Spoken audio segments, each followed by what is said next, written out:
pwede naman po ninyong mapanood at mabigyang daan po natin bago naman po tayo magpaanyaya sa lahat po ng mga kabombo at mga ka-Star Nation po natin with our Dugong Bombo 2025. Eto, bigyang daan lamang po natin ang bahagi po ng pahayag ni Attorney Harry Roque dahil binantaan naman po niya mga kabombo or binanatan na ito po si Senator Ping Lacson at maging ito po si Senate President Tito Soto ang ngayong natutunugang ititigil na nga daw po ito pong investigasyon ng Senado dito po sa mga maaanomalya ng mga flood control project. Ayon dito po kay Roque, maaring kakampi umano sila ng Malacanang at lumalapit na kay President Ferdinand Marcos Jr.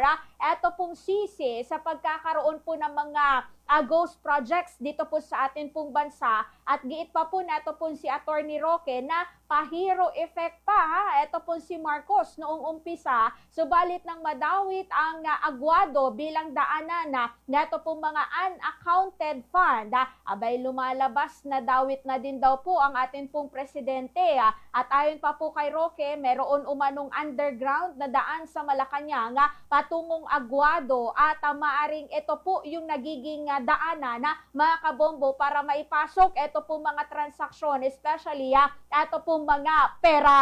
Narito pakinggan at panoorin po ninyo ito po bahagi po ng pahayag ni Attorney Harry Roque. Bakit nga ba pinatigil? Well, first theory. Kakampi si Ping Lacson at si Tito Soto ng Malacanang at lumalapit na sa Malacanang ang sisi.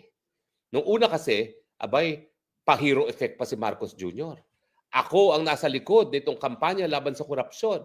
Kaya lang, nung lumabas na nag-deliver sa Aguado, hello, para kanino yung delivery na yan? Kung hindi para sa nakatira sa Malacanang, dinadali na sila. Mukhang hindi na siya po pwedeng to play the role of hero. Dahil pati siya, damay-damay na rin. At sigurado naman ako, damay-damay siya talaga. Kaya nga aking patuloy na panawagan, Zaldico, abay, ang ama mo, kauna-unahang kliyente ko bilang isang abogado, ha? Kilala kita, kilala ko ama mo, matino ang pangalan ng iyong ama. Huwag mong payagan na dungisan nilang ang pangalan ng iyong ama. Kaya isalba mo ang imahe ng iyong pamilya, kumanta ka na.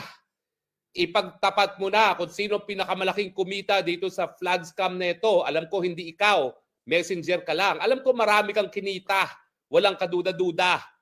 Pero hindi ikaw ang pinakamalaking kita dyan. Hindi rin si Martin Romualdez. Dahil si Martin Romualdez, hindi naman siya nag-appoint sa sarili niya as peker. Meron nag-appoint sa kanya. Kaya kumanta ka na, isalba mo na ang pangalan ng iyong ama.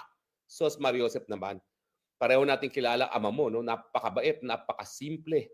Tapos masisira na lang ang pangalan niya dahil dito sa mga ito na bagamat malaki ang kinita mo, barya kung iko-compare mo sa kinita nila.